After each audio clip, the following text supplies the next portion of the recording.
In this video, we're going to build a home server that is compact, power efficient, has plenty of performance for Docker containers, VMs, video transcoding and NAS use, and the best part, all of the components are readily available and you won't have to sell a kidney to build it.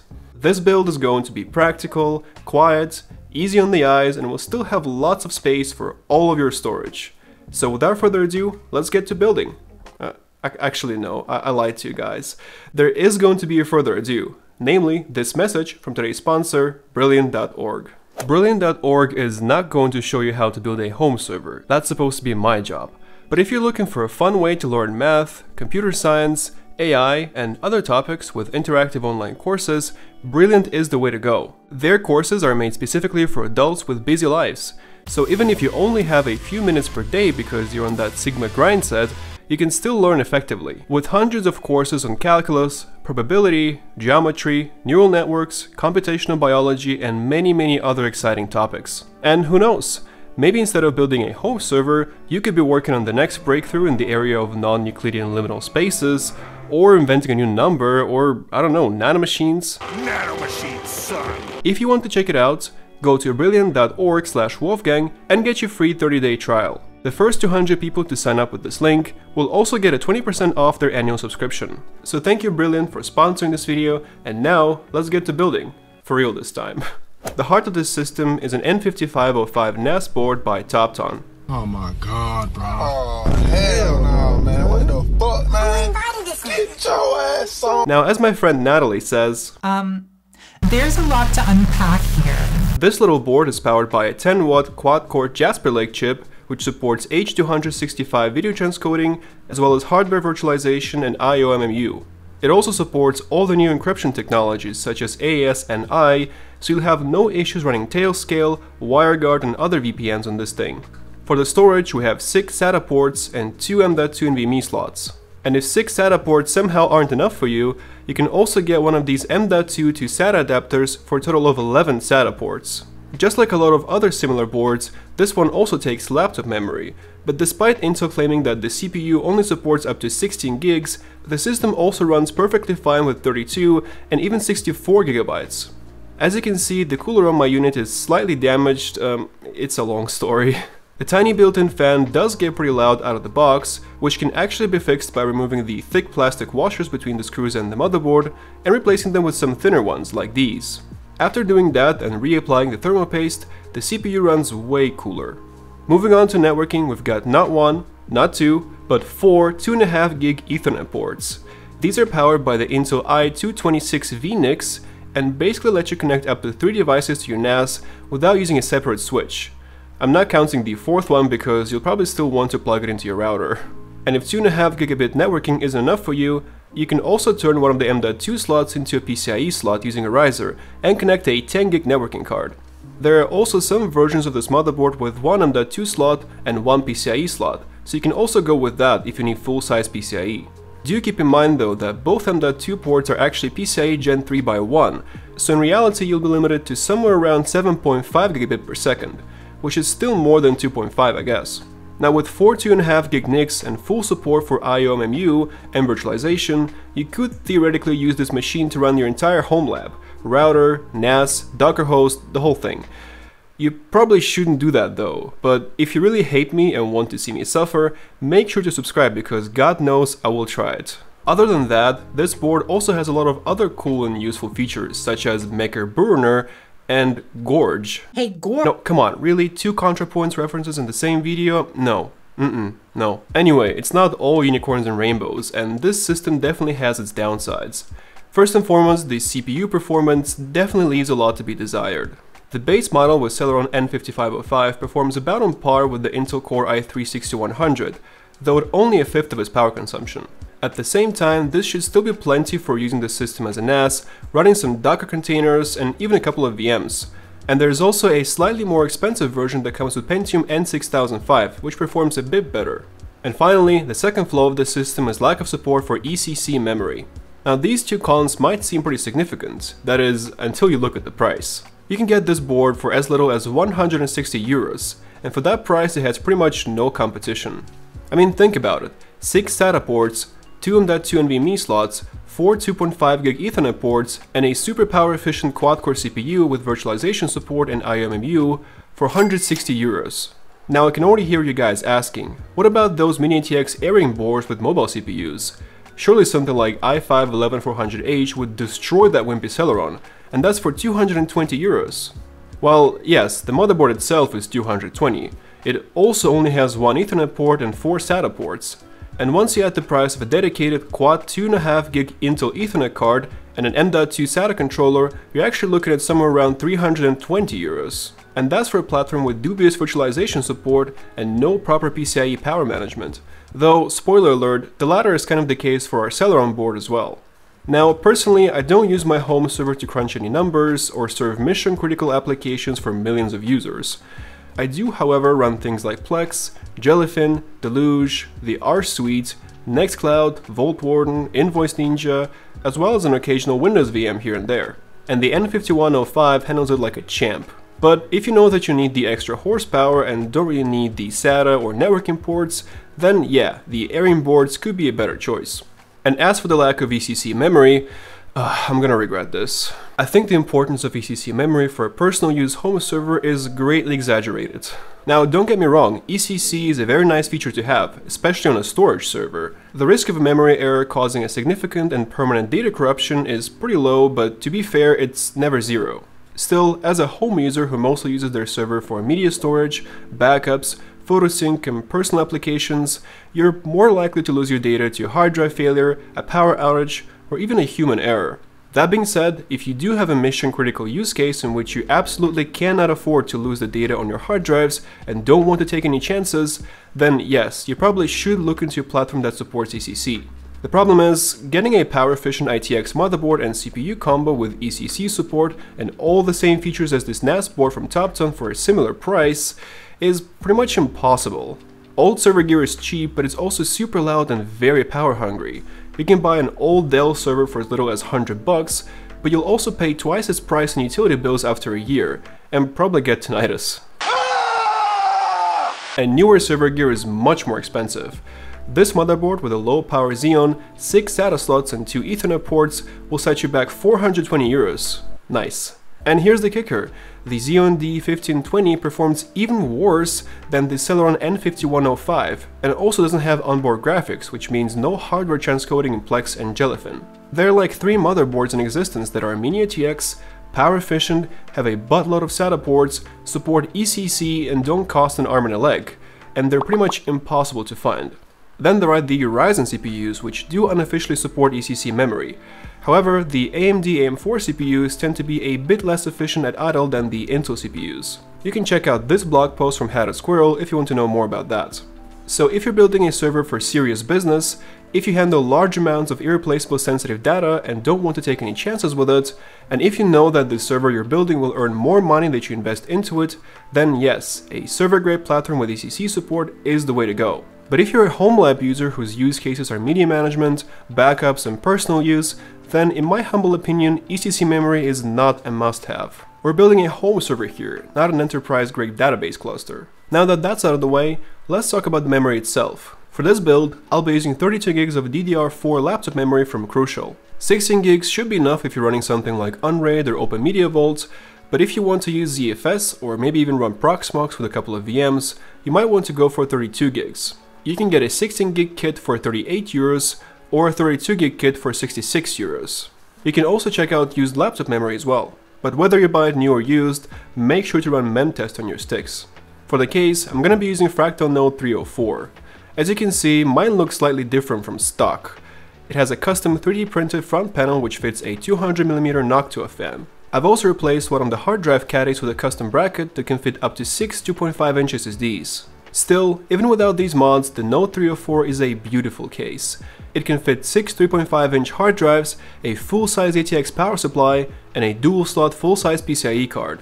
Even though Node 304 doesn't have some nice-to-have features like hot swap hard drive base or micro ATX support, it's also pretty cheap and easily available.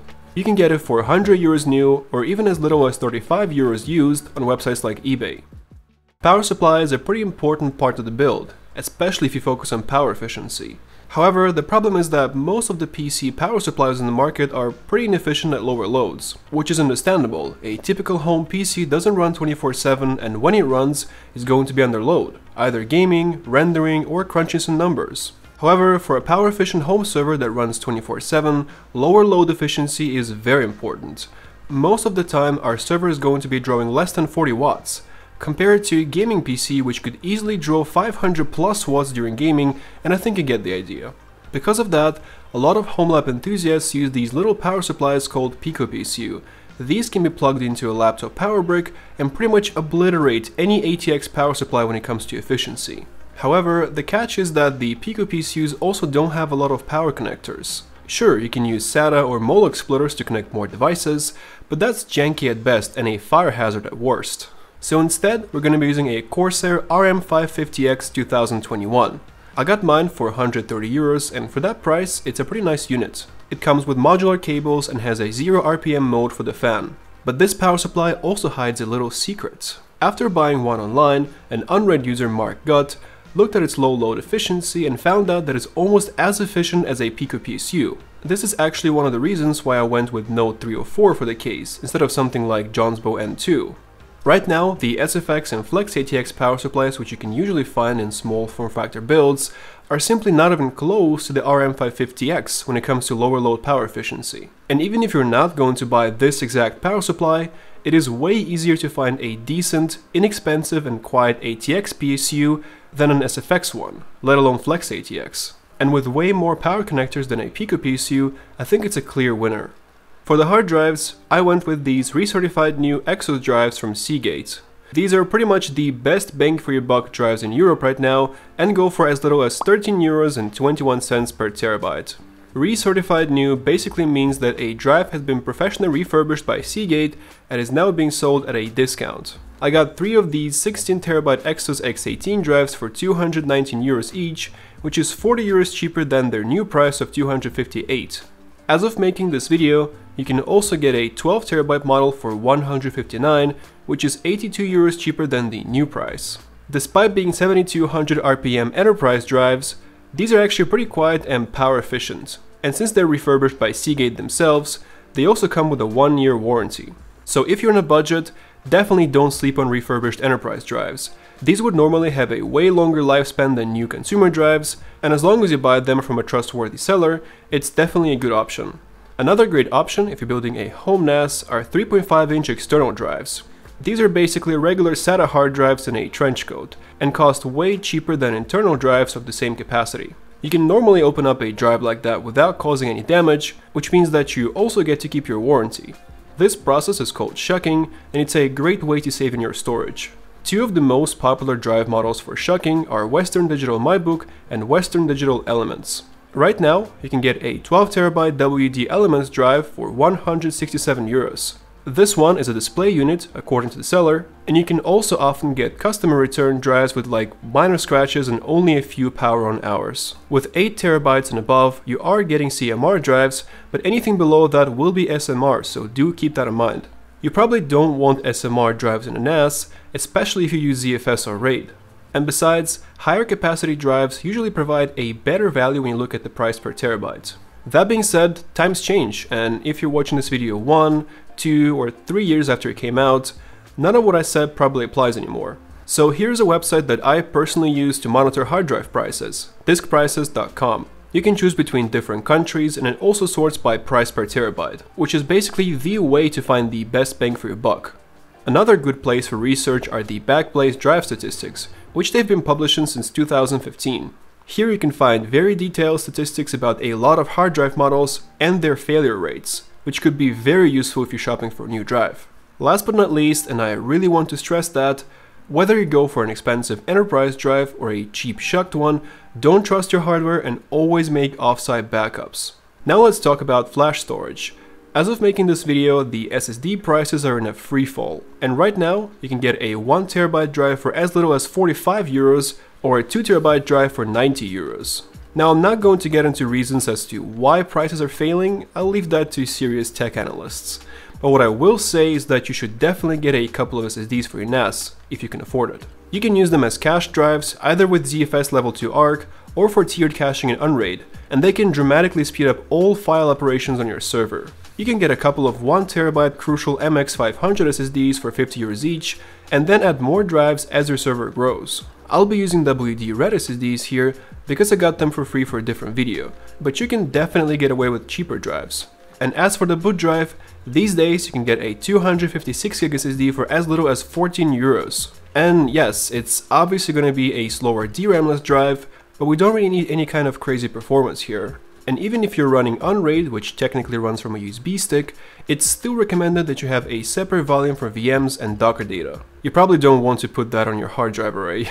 Since this motherboard has two M.2 slots, you can also use two SSDs in a mirrored array.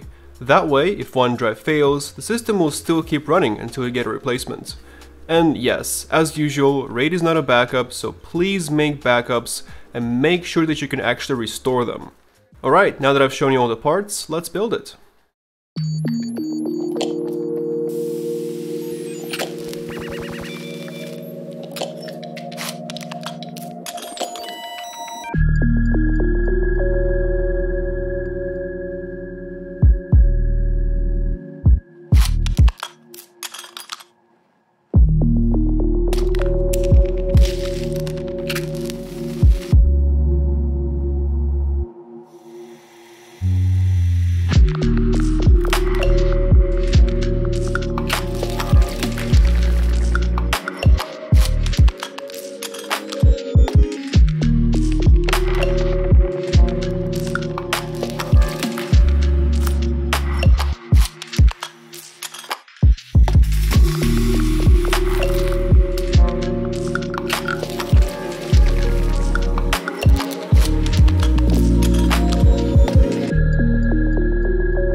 Building in this case is pretty easy, especially since we don't have a tower cooler that would otherwise make the cable management a bit of a pain. Speaking of the cables, I can definitely recommend these short and low profile SATA cables from AliExpress. These come in 4 cable and 6 cable variants and are way easier to manage than thicker regular SATA cables. One of the most important things in a home server for me is power efficiency. Energy in Europe is expensive, and in a lot of cases, buying one of these old dual-socket Xeon monsters off of eBay is not even worth it economically, even if you don't mind the noise. And in terms of power efficiency, our build definitely does not disappoint. With all 3 hard drives spinning, the overall system power consumption measured at the wall is 33 watts. After 2 minutes of inactivity, the Seagate Access drives go into the head parking mode. In this mode, the system consumes around 26.5 watts. And finally, with all 3 drives in the sleep mode and completely spun down, the power consumption goes down to just 18 watts. But what if we filled our server with 6 hard drives? Well, in that case, we're looking at 48 watts with all hard drives spinning, 35 watts with the hard drives in head parking mode, and around 19 to 20 watts with hard drives in spin down mode. Now, believe it or not, this build could go much lower, if not for the onboard J-micron SATA controller that is used by the motherboard. This controller doesn't support PCIe power management, which prevents the system from entering more power efficient C states. Moreover, executing PowerTop Autotune basically locks up the entire system. Great. Still, 18 watts is definitely nothing to scoff at, and building a system with the same set of features and a compatible SATA controller will basically negate any potential power savings in terms of costs. Trust me, I've tried. And here's the total build cost without the storage. I think €492.44 is a pretty good price for a 6-bay NAS with 32 gigs of RAM, quad 2.5 gig networking, and virtualization support. And just for reference, here's the total build cost with all the silly case mods that I've done. To be clear, I wouldn't recommend doing them if you're just trying to build a practical budget home server. This was more of a passion project for me, and these mods are anything but cost effective, especially if you don't have a 3D printer. I'm still putting this here for transparency's sake, but the first build is still the one that I would actually recommend building. For comparison, Synology's 6-bay NAS, DS1621 Plus, costs €952. So for twice the price of our build, you get an AMD Ryzen CPU, which performs slightly better than the Celeron N5105 and comes with ECC support, as well as a more compact package with hot swap hard drive bays. However, it also comes with gigabit Ethernet ports instead of 2.5 gig, and most importantly, basically locks you into the Synology DSM for your operating system. Unlike some NAS boxes from vendors like TerraMaster, installing a third-party OS on a Synology NAS is basically impossible. On the other hand, if you have a self-built NAS, you could actually install Synology's DSM on it, and basically get all the benefits of a user-friendly NAS-centric operating system without having to pay the premium. Or just stick to TrueNAS, Unraid, or OpenMediaVault. And even when it comes to power efficiency, which is often considered to be one of the main advantages of a pre-built NAS, our build still does better. Now, after my last video, some of you guys took issue with me not including storage in the total build cost. So here are some build templates that should give you an idea.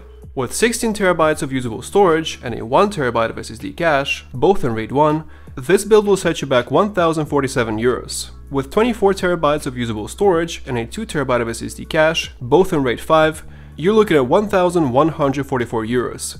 Here, we're using 12 TB drives instead of 16, which are a bit cheaper when it comes to price per terabyte. Finally, 32 TB of usable storage and a 3 TB SSD cache, both in RAID 5, will set you back 1,385 euros and 44 cents. So yeah, there you have it guys. We built a nice, practical and budget-friendly home server which you can use to run Unraid, TrueNAS, OpenMediaVault, or even a hypervisor like Proxmox. I hope you guys enjoyed this video, and as usual I would like to thank my patrons: James Uppington, Kevin Ware, Alexandra Calori, Carlos Bonilla, David Love, Jubastica, Robust Stream of Crypto, and everyone else supports this channel. Thank you guys for watching, and I'll see you in the next one. Goodbye.